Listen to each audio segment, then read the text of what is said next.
듣고 완전한 자유 주셨네. 구하신 어린 양 영원히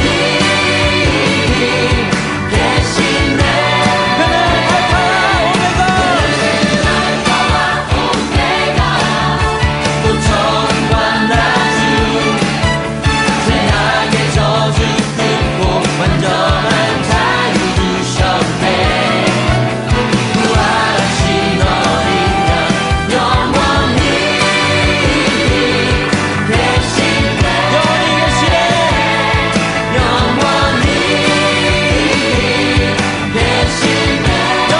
계시네. 영원히 계시네. 할렐루야 살아계신 주. 시간이 다 되었습니다. 우리 다 같이 조용한 기도 드리심으로써 부활주일 일부 예배 하나님께 드리시겠습니다. 오늘 마음으로 기도하시겠습니다.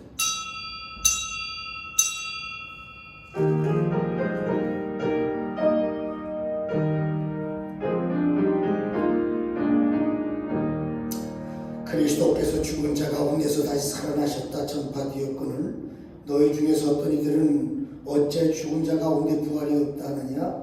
만일 죽은 자의 부활이 없으면 그리스도 다시 살지 못하였으리라. 그리스도께서 만일 다시 살지 못하였어 우리의 전파는 것도 헛것이요 또 너희 믿음도 헛것이다. 아멘. 기도하시겠습니다. 자비로우신 하나님 아버지 은혜를 감사드립니다. 사망 거세 가운데 다시 살아나셔서 생명의 부활로 오신 예수님의 부활의 능력과 권세를 저희들에게 부어주사 이 땅의 어둠을 물리치고 승리의 삶을 살게 하시옵소서. 무엇보다 코로나19로 이 땅이 무난하게 하시고 다시 이 땅을 회복하여 주시옵소서. 무엇보다 갈등과 편견을 받던 이 땅에 평화를 주시옵소서. 우리 주 예수 그리스도의 이름으로 기도하옵나이다. 아멘. 여호와께서 말씀하시되 오라 우리가 서로 변론하자. 너희의 죄가 주홍 같을지라도 눈같이 해질 것이요 진홍같이 붉을지라도 양털같이 되리라. 아멘.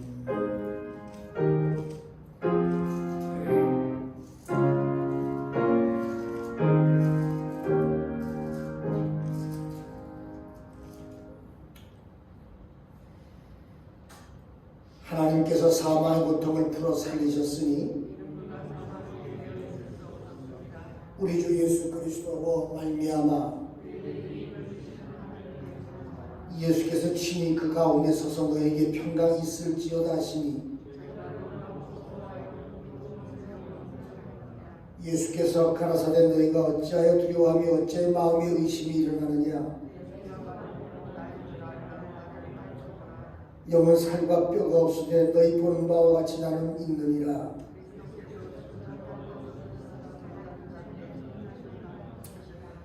예수께서 가라사대 나는 부활이요 생명이니 나를 믿는 자는 죽어도 살겠고 살아서 믿는 자는 영원히 죽지 아니하리라. 아멘.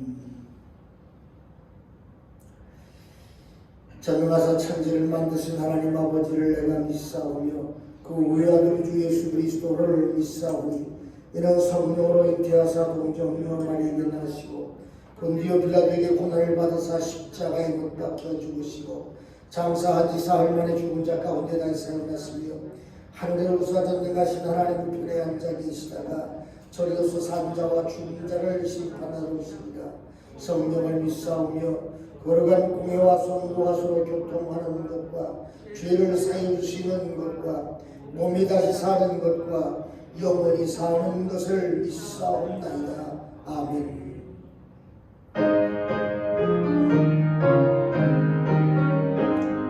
난 보게 된 하나님 온 백성 찬송 드리고 저 천사여 찬송하세.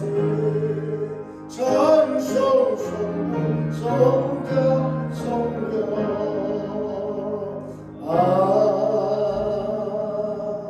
아멘.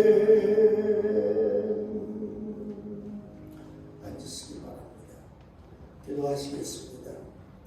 사랑과 자비 아버지 하나님 은혜를 생각할 때 참으로 감사와 찬송과 영광과 존귀를 돌립니다. 영원히 죄로 인하여 죽을 수밖에 없는 죄들 대신에 십자가 못 박혀 죽으시고 다시 부활하시고 우리에게 새로운 소망과 새로운 생명을 하신 하나님 아버지, 그 은혜 생각 너무나 감사합니다. 사람들은 예수를 죽이면 끝난 줄 알았지만 그 죽음을 무덤문을 열고 나오신 예수님께서 우리에게 절망과 고통과 사망 가운데 우리에게 새로운 희망을 주셨고 새로운 영혼을 우리 부활시켜 다시금 영혼이 죽지 않는 생명을 하심을 생각할 때에 얼마나 감사한지 모릅니다. 사망아 너에게 무엇이 되느냐, 너희 쏘는 것은 주여 율법은 강연을 말씀하여 싸우고 주여 사망 가운데 소리를 살시하는 놀라운 능력과 은혜가 우리 속에 충만케 하시는지 바라보고 남나이다. 이제 부활의 능력으로 살게 하시고 이 어두운 땅을 부활의 능력으로 이겨나갈 수 있는 신과 능력을 저들에게 부어주시옵소서. 제 생명 주사로 이 땅에 소망을 두고 사는 것이다. 하늘의 소망을 바라보고 사는 저희들이 되도록 인도하셨기를 간절히 바라보고 원합니다. 이 땅 코로나19로 동만 이들에게 하는 것이다. 아버지, 이 땅에 이 코로나19를 주께서 부활 능력으로 물리치셔서 다시금 이 땅을 회복하여 주시기만 간절히 바라보고 원합니다. 절망과 탄식과 고통 속에 민족을 기억하시고 주께서 아버지 민족의 희망을 가시고 절망에 빠져 새로운 소망을 주셔서 다시 일상으로 돌아가서 은혜가 충만토록 역사하셨기만을 간절히 바라보고 원합니다. 오늘 부활의 기쁨이 나타나서 우리 삶 속에 영향을 미칠 수 있는 은혜와 능력이 살려도록 역사하여 주시옵소서. 이 시간 예배 참여도를 부르셨사오니 이 예배를 통해 큰 은혜 받게 하소서. 성령의 기름부터 보이셔서 아버지 능력 있는 예배가 은혜 있는 충만 예배가 되도록 역사해 주시옵소서. 주신 말씀 통해서 우리가 은혜 받는 복된 시간이 되도록 우리의 마음에 넘치는 축복으로 채워주시옵소서. 감사하며 예수님 받들어 간절히 축복하며 기도합나이다. 아멘.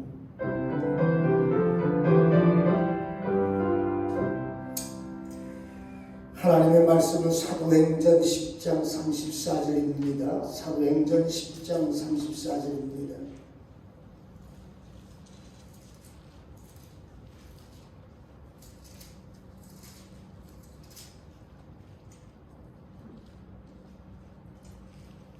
(43절까지입니다)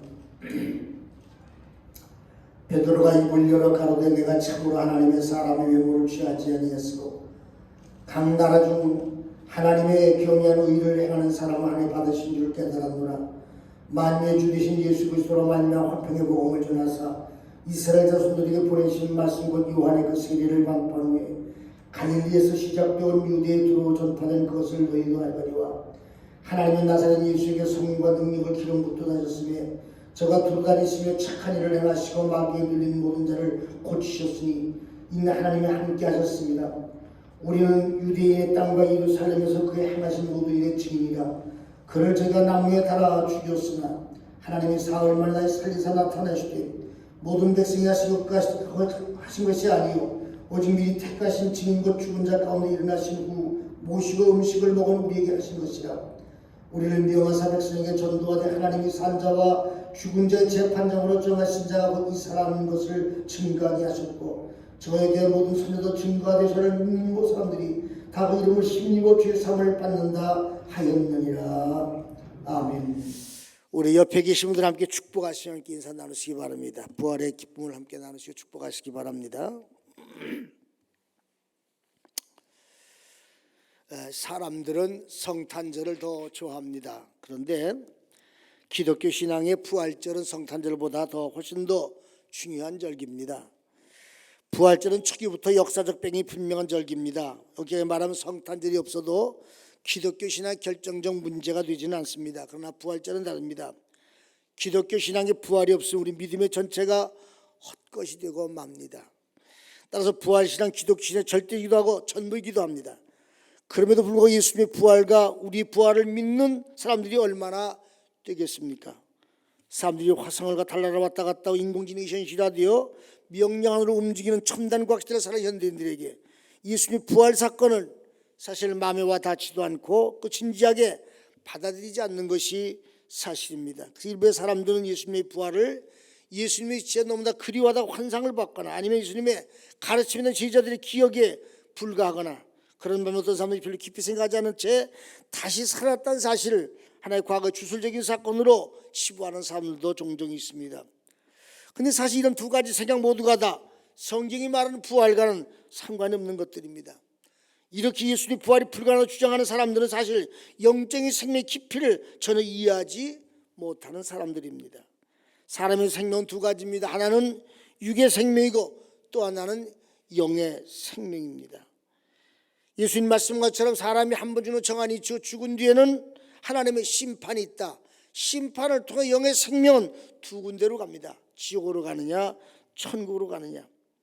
예수님의 부활은 육의 생명이 끝난 다음에 영적인 생명, 온전한 생명으로 변한 사건을 우리가 이야기하는 것입니다. 다시 말하면 예수님의 부활은 죽음이 생명으로 바뀐 초자연적인 사건입니다. 우리가 예수를 믿으면서 우리 앞에 있는 고난의 환경을 모두 있었다면 얼마나 좋겠습니까? 예를 들면 암 환자들이 순간에 떨어져 나간다든지, 앉은 병이 일어나고 속에 눈을 뜨고 심지어 죽은 사람이 살아난다면 이런 기적이 어디 있겠습니까? 얼마나 좋겠습니까? 그러나 우리는 때로는 우리의 삶이 무덤 같을 때가 있습니다. 아무런 변화도 아무런 반응도 없을 때가 있습니다. 그러나 중요한 것은 부활 사건이 주는 가장 중요한 의미는 무덤의 문이 결국 열리고 예수님이 다시 살았다고 하는 것입니다. 그런 믿는 사람에게 절망이 없는 것입니다. 예수님께서 믿는 자에게는 능치 못함이 없다고 하셨습니다. 오늘 본문은 누가가 전한 베드로의 설교입니다. 예수 그리스도의 복음이 구체적으로 이방인들에게 전달되는 대표적 사건이 바로 이 고넬료의 이야기입니다. 사도행전 10장 읽어보면 가이사랴에 파견된 고넬료라는 백부장이 있었습니다. 성경은 이 사람에 대해서 경건하며 온 집안이 하나님을 경외하며 백성들을 많이 구제하고 항상 하나님께 기도하는 사람이라고 소개하고 있습니다.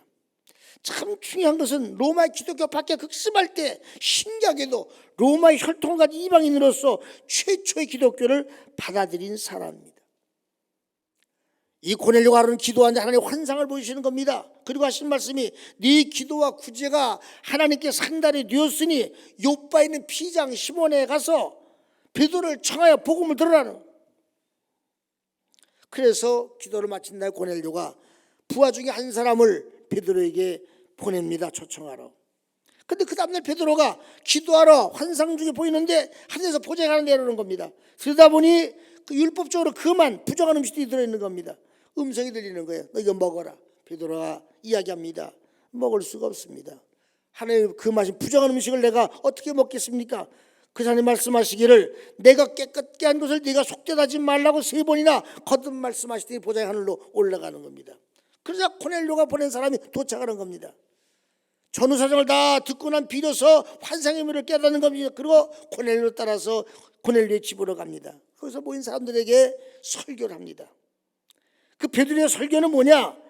하나님은 유대인이나 이방인을 구별하지 않는다는 말씀으로 시작합니다. 우리가 당연한 일이라고 생각할지 모르지만 당시 사회는 전혀 그렇지 않습니다. 유대인들은 이방인들을 발가락 사이에 때만도 못 여겼어요. 그들 중에 하나님이 지옥에 불 속에 쓰기로 이방인을 창조하다 주장한 사람도 있습니다. 사회적 편견이 얼마나 무서운지 아십니까? 어제 뉴스를 보면 미국의 아시안들의 증오 때문에 한국 사람들이 견디기 어렵다 그래요. 며칠 전 24살짜리 흑인이 한국마트에 들어가 다 때려부시며 중국은 가라고 외치는 모습이 방영이 되었습니다. 트럼프 때 백인 우월주의를 강조하면서 백인 위의 민족대의 증오심이 커지면서 며칠 흑인 경찰 총격에 사망하기도 했습니다.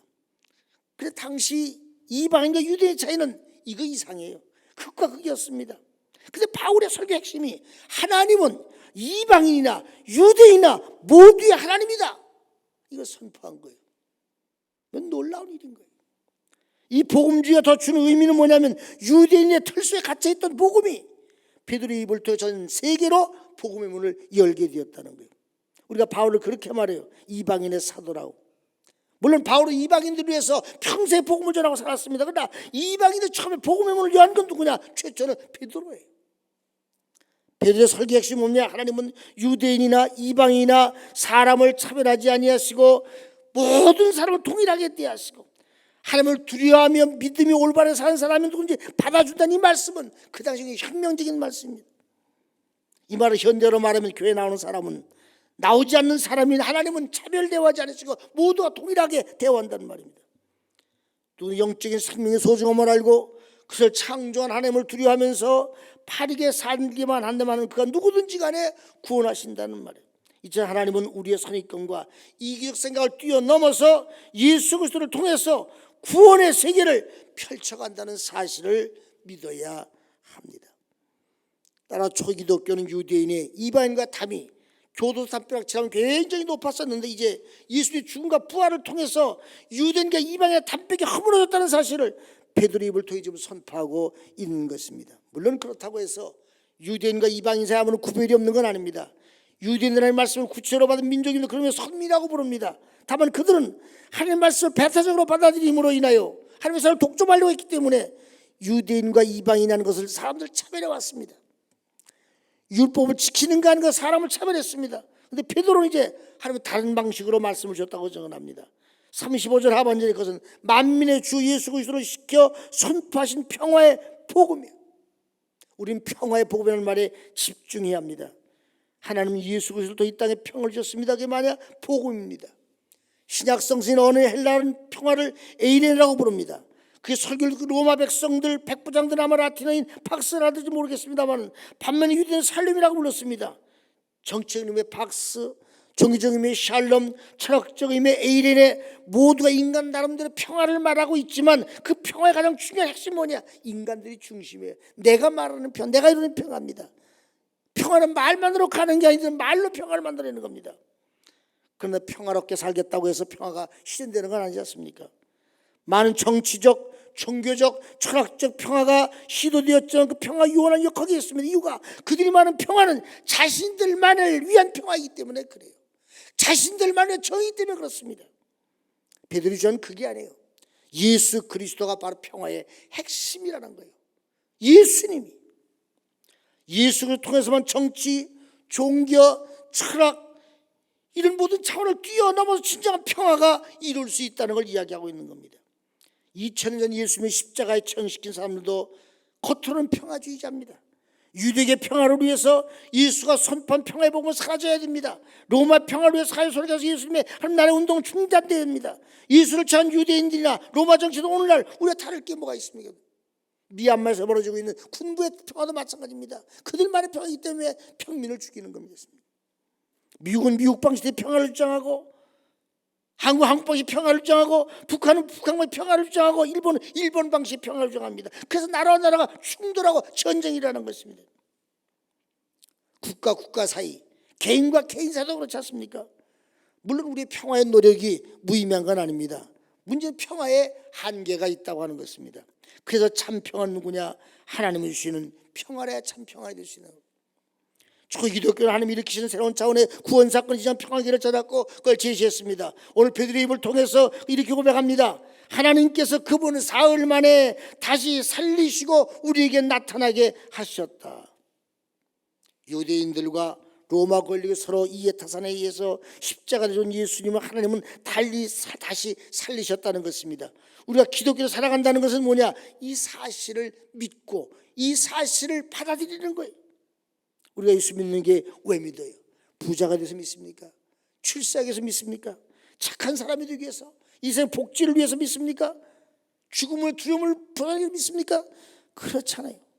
종말에 드러나게 될 생명의 실질인 부활 사건이 예수님에서 일어났다는 사실을 믿기 때문에 우리가 기독교인이 된 거예요. 예수를 믿지 않으면, 부활을 믿지 않으면 우리의 믿음은 헛것이라. 그래서 바울이 고백하고 있는 것입니다. 한 걸음 더 나아가 우리가 이 땅에 잠시 살지만 것으로 모두 끝난 게라 예수님의 부활의 생명에 참여하게 되는 희망과 믿음으로 오늘을 살아가는 것입니다. 그것이 곧 구원이며 베드로가 마지막에 말하는 죄의 용서입니다. 이 죄의 용서는 곧 하나님과의 평화를 이루는 길입니다. 우리의 삶의 전에 새로운 생명의 옷을 입는다는 건 이 사건보다 더 큰 평화의 능력이 어디에 있습니까? 예수님의 부활은 그런 의미에서 민족의 차이를 뛰어넘어 정책 이념의 차이를 뛰어넘어 종교의 차이를 뛰어넘어 진정한 평화를 가능하게 하는 능력의 원천이 되는 것입니다. 예수님의 부활에 대한 이야기는 복음서 가운데 반복되어 나타납니다. 마태복음 28장 1절에 보면 안식이 다 지나고 안식 후 첫날이 되는 새벽 미명 막달라 마리아 다른 마리아 무덤을 보러 갔다가 부활 주님 만난 후에 그 말을 붙잡고 경배했다고 말합니다. 누가복음 24장에 보면은 두 제자가 엠마로 내려가다 부활하신 예수님을 만나는 모습이 나옵니다. 마태복음 28장 16절에 11 제자가 갈릴리에서 부활하신 예수님을 만납니다. 하루는 제자들이 이렇게 물어옵니다. 부활하신 예수를 만난 다음에 예수님, 이스라엘 나라를 회복하심이 언제니까? 사도행전 1장 7절에 오면 이르시되 때와 시기는 아버지께서 자기 고난에 두셨으니 너희가 알 바가 아니요 오직 성령이 너에게 임하시면 너희가 권능을 받고 예루살렘과 온 유대와 사마리아와 땅끝까지 이르러 내 증인이 되리라 하시니라. 이 말씀을 마치시고 그들이 보는 데서 올라가시니 구름이 그를 가려 다시는 보이지 않더라. 그리고 후에 말씀하시기를 너희가 본 그대로 내가 다시 오마. 그리고 약속했다는 말이에요. 다시 말하면 내가 너에게 성령을 부어줄 테니 너희가 세상에 나가서 이 복음을 전하는 겁니다. 이 복음이 뭡니까? 죽음 권세를 이기시고 부활하신 예수님을 전하고 살라는 거예요. 사랑하는 성도들, 우리는 부활의 증인자로 세우셨습니다. 우리가 죽는 날까지 부활하신 예수님을 증언하는 증인으로서의 그래서 귀한 삶을 살아가야 합니다. 우리 생명이 닿을 때까지 예수님이 다시 사셨습니다, 예수가 사셨습니다라고 하는 이 부활의 예수를 우리 목적이 다하도록 우리 생명이 닿을 때까지 전하는 복음의 증인으로서 삶을 살아가는 저와 여러분들 되길 주의 이름으로 간절히 축원의 말씀을 드립니다. 기도하시겠습니다. 자비로우신 아버지 하나님, 은혜를 생각할 때 진심으로 감사와 찬송과 영광과 존귀를 드립니다. 영원히 죽을 수밖에 없는 저희들을 살리시고 이 복음의 능력이 부어주셔서 아버지, 나가서 이 복음을 증거하라 말씀하시는 주님의 음성을 저희들이 아버지 죽음의 권세 이기시고 부활하신 예수님 우리가 생명이 닿을 때까지 증언하는 증인의 삶을 살아갈 수 있도록 축복하여 주시옵소서. 이 부활의 예수님을 증거되는 것마다 죽음의 권세가 물러가고 어둠의 권세가 물러가고 사망 권세가 물러가고 사단의 권세가 물러가고 우리가 이 땅에 새로운 생명의 역사가 나타나게 도와주시옵소서. 코로나19로 고통만 이 땅을 주께서 회복시키시고 다시 일상으로 돌아가도록 역사하여 주시옵소서. 감사함의 예수 이름 받들어 간절히 기도 올리옵나이다. 아멘. 우리 찬송가 다 같이 함께 부르시겠습니다.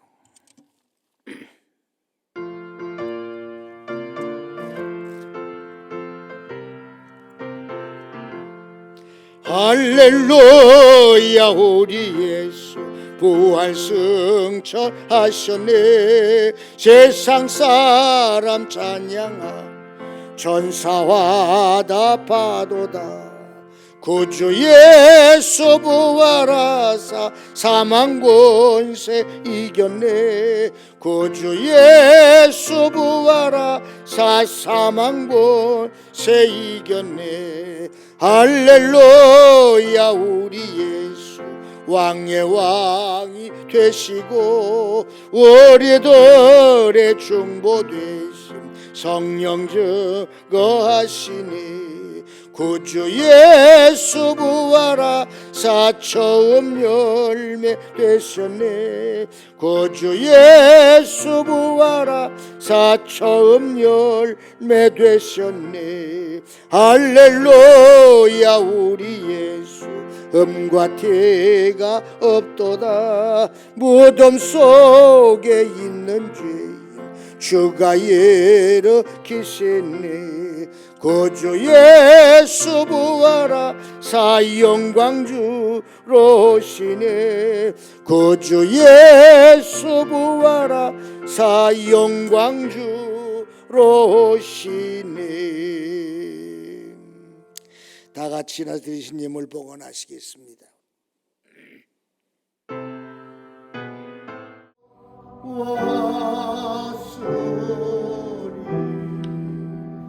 예물을 주께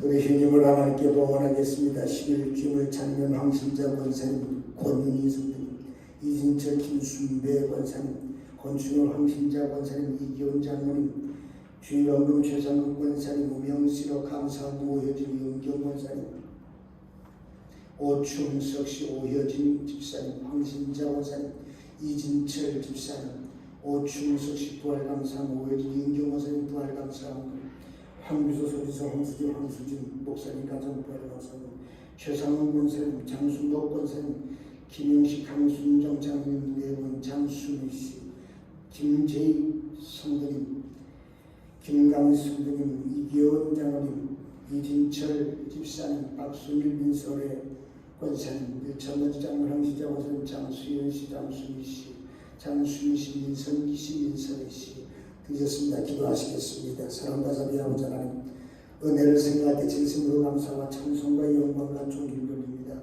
또 주 앞에 나올 때 마음과 뜻과 정성을 다해서 귀한 힘을 드리겠습니다.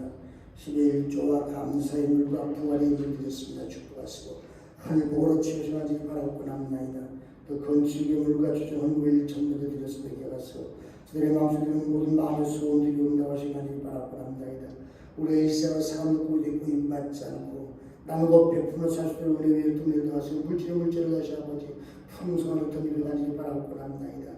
만세 만물이 꽃이 피어지고 일면의 시에 돌아가는 기억하실 삶에도 풍성한 일을 맺힐 수 있도록 아름다운 꽃을 피우는 삶을 살아가도록 축복하시기만을 간절히 바라고 나옵나이다. 이 부활의 기쁨 속에서 살아가도록 은혜를 부어주시옵소서. 감사하며 축복하며 나사렛 예수 이름 받들어 간절히 간구하며 기도 올리옵나이다. 아멘. 다 같이 해서 축복 성하시겠습니다.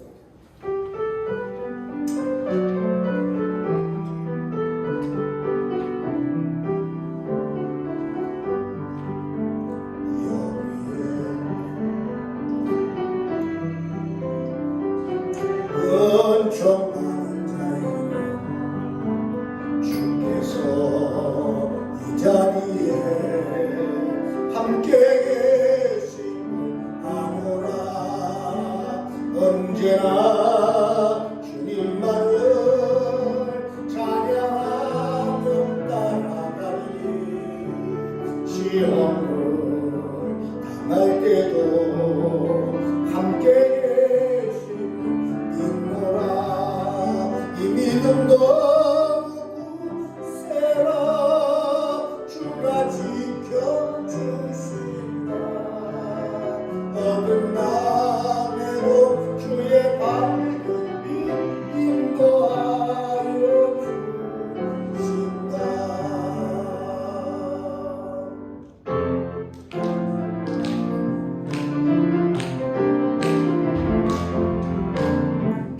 축복합니다. 주님의 이름으로 축복합니다. 주님의 사랑으로 이곳에 모인 주에도 육한 자녀에게 주님의 기쁨과 주님의 사랑에 충만하게 넘치기를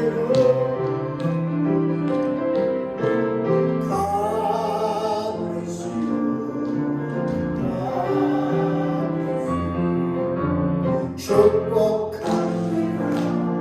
주님의 사랑으로.